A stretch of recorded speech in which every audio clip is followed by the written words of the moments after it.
Hi everyone and welcome back to the Colour Cave where we like to play with art stuff. My name is Jem and apologies that this video is a little bit later than planned. It's been a hectic kind of week or so. So yes, we are back here in the Ink House on our stained glass study page, and today we are going to focus on this desk area. Just before we get started, there will be a live stream on Wednesday. I'll leave details of that in a community post, so if you click on the community tab you can set a reminder if you want to join us on Wednesday afternoon for more shenanigans and silliness with our o'clock marine. I hope to see some of you there. So I did do a wee bit of thinking and a bit of research before we got to this point, just to make sure I was making the right choices and picking something that was going to go well with this. So I'm going to try and keep it as simple as possible. It is quite a wide area we're working in, but we can break it down into various sections, and that's exactly what we're going to do. So there's a bit of planning to be done, but I'm going to stick to two colours initially. I might expand on these, but obviously I will let you know. And sticking with the Inktense pencils, obviously we're going to use oak, and we are also going to use sepia ink, and that is going to be for a sort of wood grain effect and also for these shadow areas that are already hatched into the picture. Before we start adding colour, there's a few things that I want to do. My first observation in this is the angle that the desk is sitting at. It isn't straight across the page. And so that therefore follows that our wood grain pattern is going to have to be on an angle as well. So one of the few times that I am going to use a ruler, but what I want to do is just give myself some like way markers to make sure that I'm keeping everything as straight as possible. I don't know how well this is going to go, but we're going to try. So I found the best way to do that is to obviously use the edge of the desk that we can see. We can't see it in behind here, but just to take a couple of measurements down and give myself a couple of guidelines across the page. The other thing that I wanted to talk about briefly as well is this area here where the actual narrative is. In previous pages I have avoided that. I've kept that as pale as possible, and I want to have that continuity through the whole book. So I am going to leave a section here where there's going to be no colour, and we're going to have to do our best to dilute out our pencil round this edge so that it looks kind of sensible. So there's actually a little bit more to this than you might initially think. But the idea is to get a nice wood effect and make it look not wonky. So from the edge there, obviously I'm going to be working in centimetres. If you want to work in inches, that's fine. It's roughly 15 centimetres to the bottom of the page from this deepest point. So I'm thinking 5 centimetre increments. Going to be a line which is almost in line with the bottom of that page, and then the last one's going to be here. And if I just move further over and keep this top edge of the ruler in line with the edge of the desk, maybe not so easy on the spine. See, it's only rough, it's just a guideline, it doesn't have to be absolutely scientifically perfect. Much as I would like it to be, I need to be realistic here. My guidelines are conveniently falling either side of this actual part of the story as well, which is kind of nice. So I'm going to take it on a page by page basis here. Line that up there. I want to keep a nice light pencil stroke here too. It probably will disappear by the time we've finished. You know, by the time we've put all our Inktense down, but I'll keep it as light as possible anyway. Okay, so fairly happy with that. Zoom in a wee bit so you can just see, I mean, it's very faint, but it is there.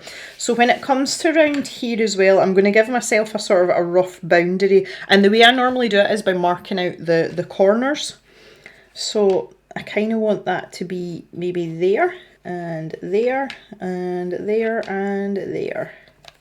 Again, not an exact science, doesn't need to be. So one of the things about using Inktense pencils is obviously it's quite difficult to get a sort of uniform, even colour over a large area. You're using pencil and then you're using a water brush. Thankfully in this instance that's not what we want, so that's why it's perfect for it.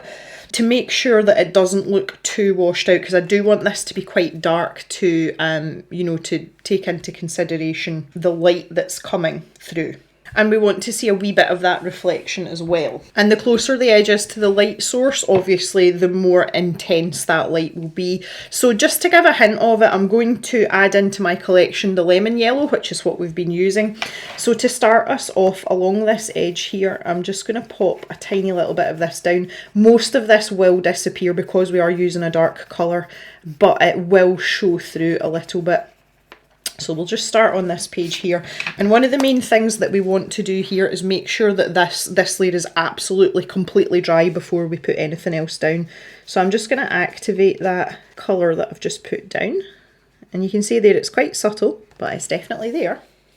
There might even be a wee tiny hint of it in here, so I'll pop a wee bit in there just for funsies, like so. And while that side's drying, I will do the same over here. If you're wanting really deep, intense colour, obviously you can work in layers. I've just found that with this paper, just with the book not really being designed for wet media, you're better to keep the amount of water that you're using to a minimum. Obviously the pages do buckle a little bit. It holds up a lot better than some other papers, though, I have to say. Okay, so let's make a start with our oak pencil. And the first layer, we don't really need the guidelines per se on our first layer, but I'm going to stick with those sections. So I'm going to start in here. And I want to go with the angle of these lines. So I'm just going to start flinging down some pencil here, and I do have a point on my pencil, but you can see that I have I've turned it on its side a little bit here, so I'm keeping in line with these lines, and that's the motion that I'm using. You'll actually get more of a feel for this idea of a grain with your water brush, but I like to do it with the pencil as well. So just start building that up until I've got a nice even layer. Just getting down this edge here a little bit. So I've got my pencil in an overhand grip as well, so that I'm actually almost parallel with the paper at this point. Okay, so we've got a good amount of pencil down now. So tipping the pencil upwards slightly, I'm just going to add in a few bits and pieces here, because the idea is we want texture here, obviously. Again, I'm going to grab this big water brush. I'll get in these little edges first, but as soon as I can, I'm going to start going left to right here. Again, thinking about wood grain. And also changing how I'm holding the brush as well. And we can carry this on over here. Just keep going with our oak pencil. I'm not going to worry too much about these tight spaces in here. Just make sure we get the colour down. And take my smallest water brush for this part. Teeny tiny spaces. When we've got a slightly larger area like this, we can go back to our left to right motion. And we'll carry on just with my guideline here. Now, I think I'm just going to go over the whiskers here, and if I feel like I want to put them back in, I can do so with just a white gel pen, or in my case it'll probably be a white paint pen. Try and get some pencil in at the edge there. And I think I'll opt for the smaller water brush here. It's not a particularly tight space, but I just feel it would be better suited. Okay, we're going to do a little bit of our glass technique here as well, just while we're waiting for this section to dry. So if you remember, if you watched the last video, all we do is we take our smallest brush and we take colour straight off the end of the pencil. I like to kind of like twist the water brush a little bit, just so there's colour, you know, it's distributed evenly over the end of my bristles, and then keep going until it's quite faint, and then just pop it in. I think that might be part of the book there. I'll need to look back and see what colour I used. This is the white of the page here, but there's this section up here, or I might just leave it alone. Okay, so this is starting to dry now. While that's on, I'm going to do this section down here, just while we're waiting. And I'll be doing exactly the same as I've done up there. Now this section might be a little bit more challenging just because it's a much wider space, but if you just bear in mind that we're going for a sort of uneven look, so you don't have to worry too much about it. You're never going to get it completely uniform unless you're very, very talented, obviously, which I do not consider myself to be. But we can make a fairly good job of this here. When it comes to my little markers here, I'm just going to make sure that I keep out with those, and what I'll do is when I'm diluting the pencil out, I will push it up towards the writing to create that sort of slight fade that we're looking for. I always think this stage is really funny. You'll hear artists a lot of the time talking about trust in the process. This is one of these points because, let's face it, it looks horrendous. Do not fear though. I seem to get it. I don't know about you guys. I would love to hear your experiences and thoughts on this. For me, it's with gouache. There's a stage where every painting just looks as if like a 2-year-old has painted it, and you think, good grief, how am I going to get this to look like what I want it to look like?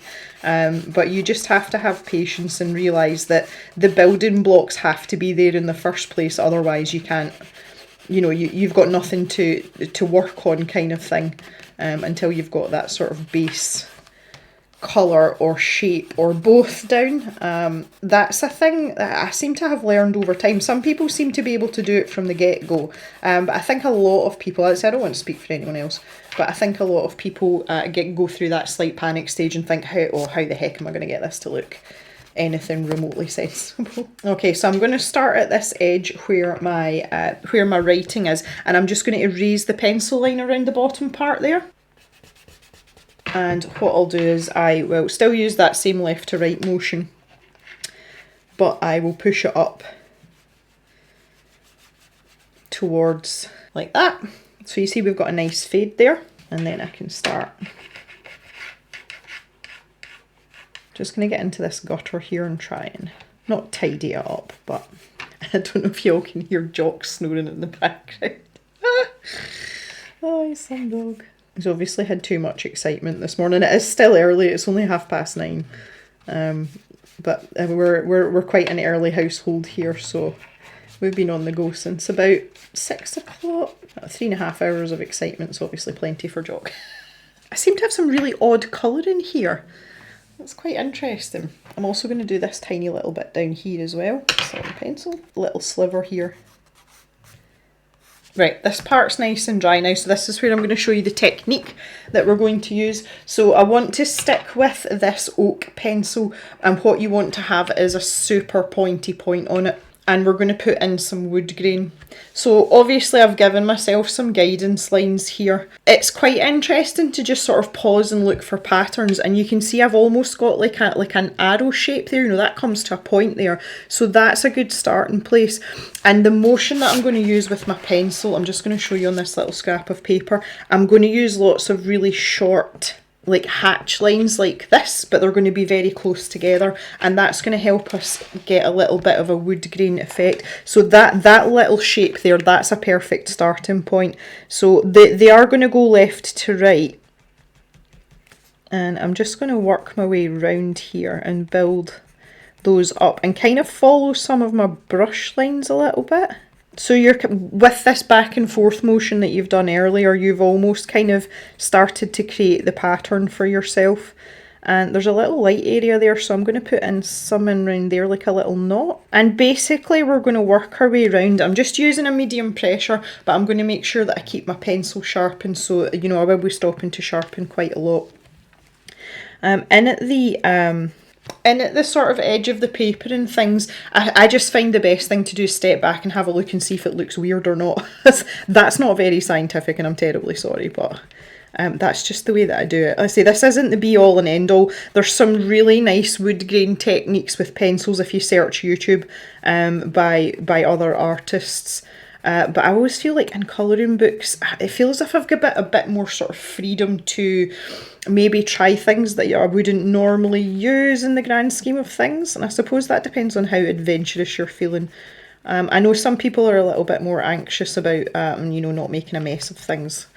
I am not one of those people. So you can see there is a slight angle on the wood grain, and what we want to do is continue that down.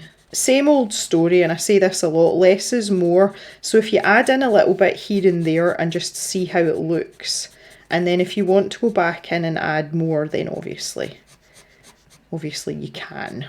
So that's the kind of pattern that we're going to look at that's going to run all the way across. But the other thing that we've got in here as well is we've got these shadow areas, and this is where my sepia is going to come in. So the first thing I'm going to look at in a section is the hatched areas that Rory has left us. So if I just zoom in a little bit further, and you can see here that that's what's happening. And obviously going with the shadow lines that he's created, we're going to go in the same direction, and that helps separate the shadow, the cast shadow, from the actual wood grain as well. So we do the obvious parts first. But obviously they're not going to see much light along here, so the likes of here, I'm just going to continue that on, but it's just not going to be as obvious. So you can put a little line along there. And then I'm going to start to darken down around here with the rest of the objects. I've got the bottom edge of this paper as well. That's probably going to come down a bit further because again I would have a line right across there. So the final part now is adding in a sort of finer wood grain, and it's up to you if you want to take it this far. I just like to sort of mess about. Again, just making sure that this sepia pencil is very sharp, and I just want to add in a few extra lines here and there and maybe accentuate some of our little areas. And up here I'm going to go in with the sepia, and there's no point in trying to add in detail there because it's going to be pretty dark, so we're just going to make it dark. I do want to try and tuck some of these lines in behind my paper there. I've kind of stopped short, that looked kind of detached a wee bit there. And then I can carry on my pattern from here over on this side now. So again, just back with the oak pencil here, adding in some interesting kind of following those little brush lines. This little section here is a really good one as well. It's like if you ever sort of daydreaming and you look for patterns in clouds, it's the same sort of idea. And it's fun. I'm going to fill in the side of a little mouse hole here. I'm not going to bother too much about that. I'm just going to make it quite dark. There we go. And then in with my sepia pencil. Again, just make sure it's nice and sharp.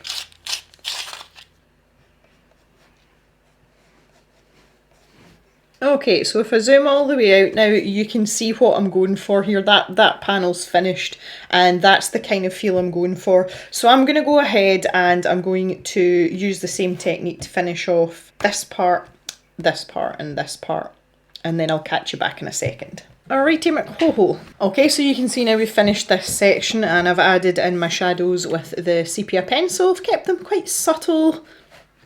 And I want to work on this section here now, so slightly different because we've got the yellow down.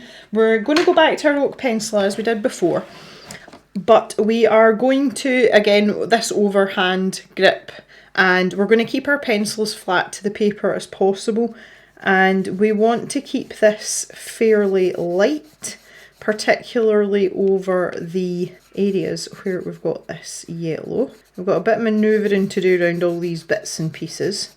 So I still want it fairly uniform, but I'll do a lot more, what's the American word, finagling? Love that word. No idea how you spell it, but it's a good word. With the water brush rather than the, you know, what I'm doing with the pencil here next to the pencil next to the pencil. Having trouble with words this morning. It's been a long week. And we've got this little section in here, so I'll just pop a wee bitty in there. Just a wee bitty. And then what I want to do is put another layer of the yellow down. Now we're just going to build this up, and then I'm going to pop a little bit of this down into the oak colour there. Now I've only taken that to about there. I don't see the reflection going much further than that, just thinking about the depth of the desk, etc. Again, down to personal preference. If you want something a bit more impactful, then by all means. This is not a how-to, this is how Gem does it. I feel like I want that more in there because that's the shadow area in there. Okay, so again, we want to start in our lightest areas. I've got this big wide brush again. So I'm going to start in this section here, and I'm just going to run that line along there. Now everything else here should be okay because we didn't, we've activated the likes of the candle holder. We'd already activated that with water. And we can work away at these fiddly areas with the pencil, with the dry pencil. It's not necessarily have to be completely covered. Watch his wee ear there. So you can see we've got a much lighter part there. Let's start to darken that down in there. And just sort of join this up a little bit. And then we can do the same on this side while that's drying. So back to this oak pencil, and this is one of the parts where I'm going to be using the guideline quite strictly here. Just to try and keep my lines as sensible as possible. Again, it's kind of weird when you're working over 2 pages and you've got this dip in the middle.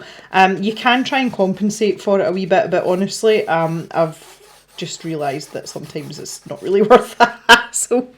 Goodness me. So we'll just get this oak down here.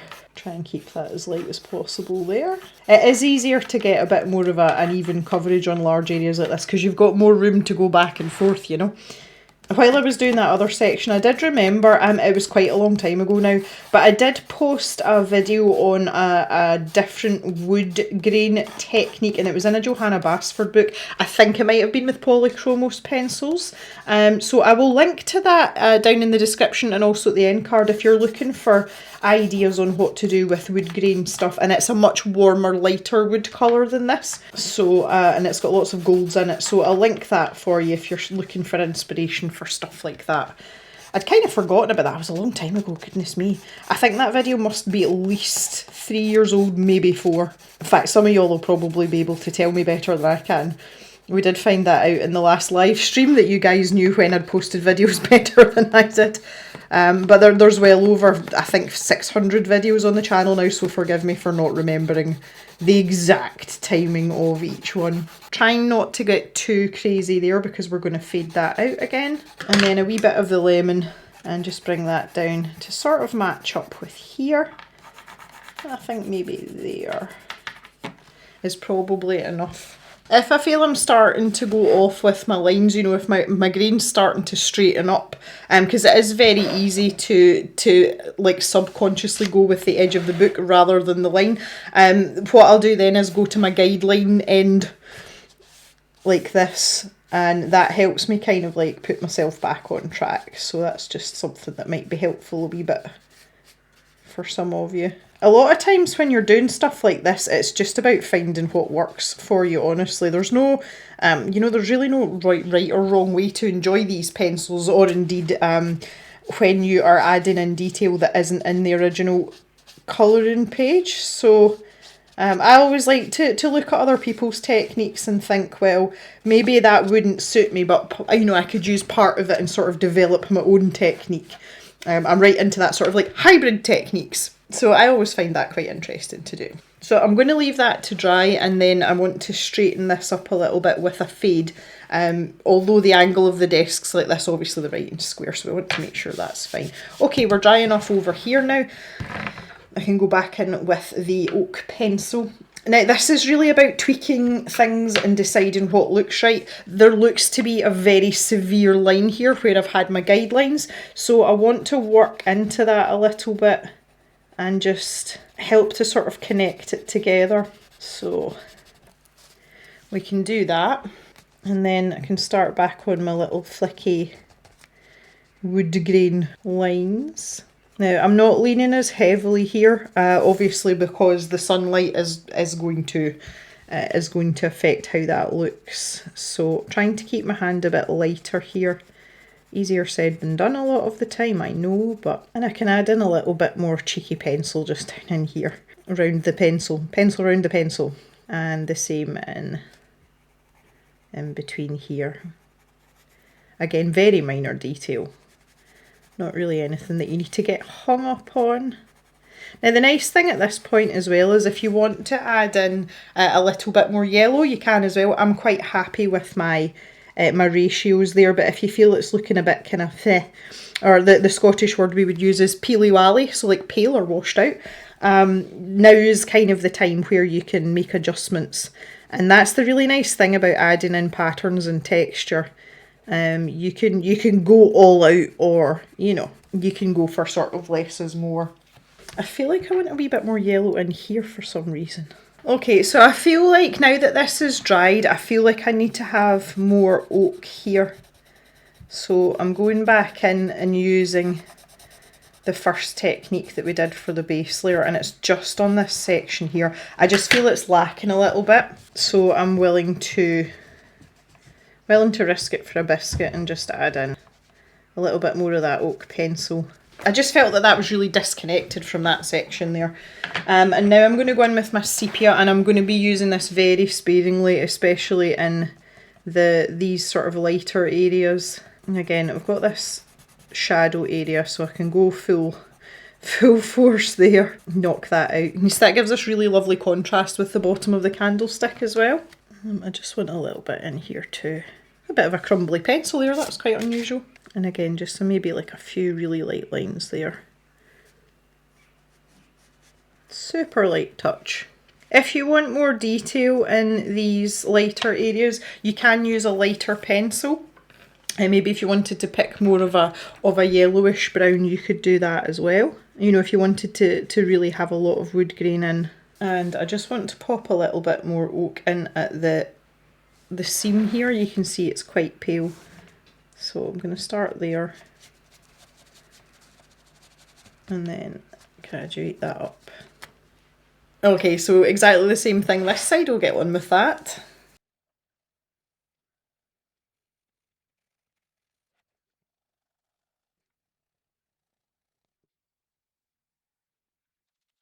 Look at that for a pointy point. Ooh! Okay, fairly happy with that now. So I just want to demonstrate this last part about fading out round these edges here. I went a little bit over with my sepia by accident, so I'm going to have to try and remedy that. So as I said, I just wanted to square this up a little bit for the sake of the actual writing. So I'm going to use my little brush here and just fade it out. Sorry, sepia. I'll push that up the way because it's darker. We're still using the same technique, but we're going to have to be quite careful here. So I actually find it a bit easier. So come out just a little bit from the edge. We'll get that sorted first. So you can see I've almost like made myself a border there.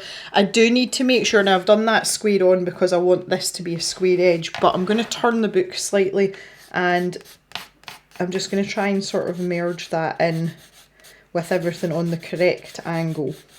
Again, when I'm using my water brush, I will try and, you know, keep to the angle of the desk rather than the square edge that we've got here. This is all getting a bit technical, isn't it? So again, we've got a little section, and we can break this down a little section at a time. So I'm going to start here, so where the lighter part of my pencil is, and I'm just going to quickly flick a bit in there. And then after that, I can really soften down this edge and kind of push it towards the writing a little bit. And then just carry on as I was. Now again, we can make this tie in a little bit better with the, when we go back over with the pencil over the top. But I just wanted to get a sort of softer transition. So if I hold this square on now, you can see that we've got this sort of square edge.